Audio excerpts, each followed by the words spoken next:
Okay, so the ride is Black Bear Pass. It's something I've been wanting to do for over 10 years, and it did not disappoint.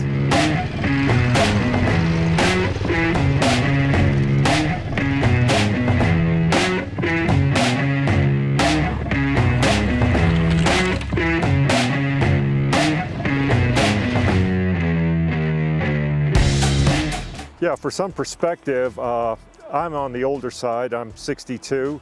I consider myself an experienced intermediate rider at best. And the bike I'm on is a KTM 640, a 2000 model with Heidenau Scout tires, so not knobbies. It took us 2 days, but actually you could probably do this in about an hour and a half if you really pushed it. But that would assume that there was no 4x4 traffic, which is not an assumption anyone should make. There's almost always going to be a good bit. Those guys tend to go slow for all the right reasons. It's actually kind of interesting to watch, but that's going to slow you down. There's a lot of places you can't get a bike by. Additionally, and probably more importantly, the scenery is second to none. Plan to take plenty of time to stop and take it in. One of the mistakes that I tended to make at first was to try to look around and take it in. Not a good idea. Stay focused on the trail. So I would allow probably 4 hours comfortably, maybe even 5. It's too good. Don't rush it.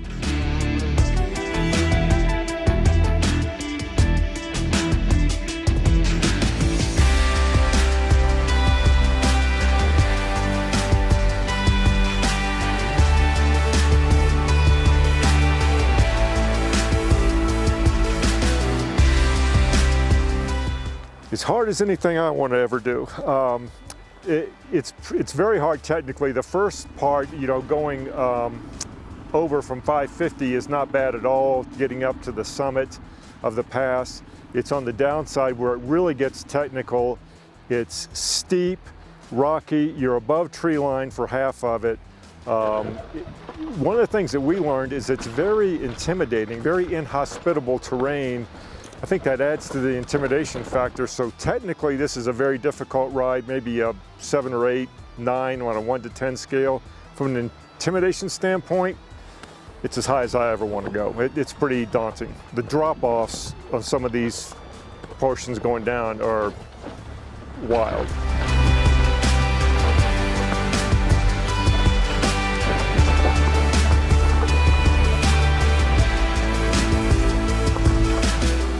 So how was it? Again, it really did disappoint. It is so spectacular. That whole area of the San Juans is just breathtaking. But one of the things that we learned, and we only stumbled upon this because we did it for the second day, we were somewhat apprehensive going into the second day. It had been so challenging on day one, but we rode without stopping to film. So we rode almost all the way to the summit, and we tried to ride a little faster, which got us into a little better flow and got our confidence up. We both noticed this when we stopped and talked about it, and we made an effort from there on to ride like that in the future. In other words, whenever we could, we'd try to be pretty flowy, not racy by any means, but a little faster and kind of try to get into the groove and get your confidence up. That changed things dramatically for both of us, and that was a real surprise.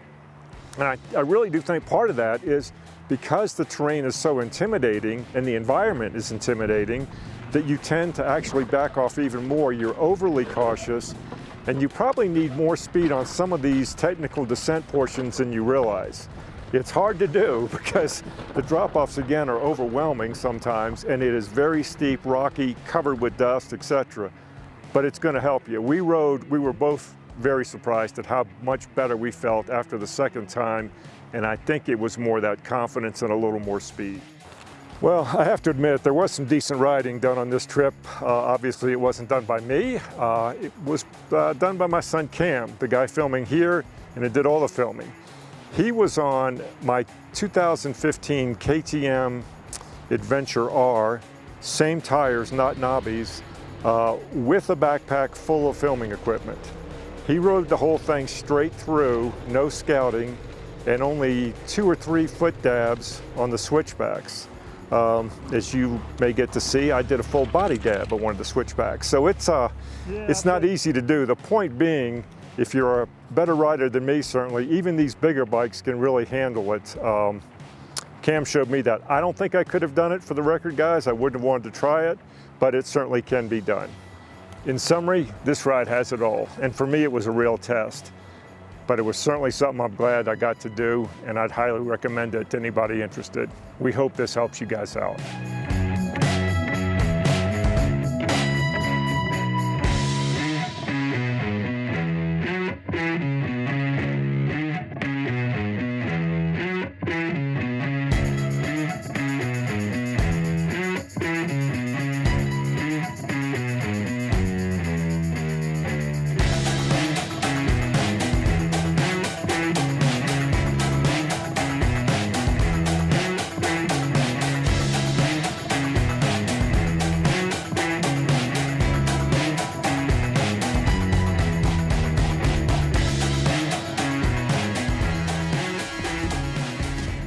Good. Better than I thought I'd feel. Maybe it's because we're done. Yeah. You don't have to do it again. I don't know. I hate to say that, but yeah, it felt a lot better the second time. What a incredible trip, though. I mean, just yeah, unbelievable. It's gonna take a while for it to sink in. The scenery, the trail, pretty awesome. How about you? Killer, man. A lot easier the second time for sure too. I think knowing the trail helped a lot, and that was everything. It made the second time much easier than the first. But we both woke up this morning kind of dreading it a little bit, I'd say. Yeah. And, that dread went away pretty quick. You know, our pace was so much faster. The filming was quicker. You're welcome. So it was just a better day all around. It's hard not to have more fun. Even being tired didn't come into play from yesterday. It was cool. It was really cool. I'd tell you the other thing that, see if you agree with this, but I think learning how to ride those bigger bikes on that slippery, loose, rocky, dusty stuff, it's different than what I'm used to, and getting your confidence and familiarity with it made a big difference today. Yeah. For me, it was just, felt a whole lot more comfortable. Good. So, glad to hear that. I think it definitely takes, seat time helps in general, but that specific seat time of riding that bike on this stuff. Yeah. It's loose rock on steep pitches with drop. It's not like rafting. I kept thinking like rafting, where you pick a line and you're just committed to that line. Nothing's changing. Your bike and you are going down. Yeah, that's, and the consequence, I would say anyone who's got any fear of height issues, this is not the ride. Yeah, vertigo stuff. It's no really go. bad for that. But if you kind of get that out of your mind, it's doable. Cool. As long as I don't have to do it again. It's doable once or twice. That's it. Awesome. Thanks for watching. See ya.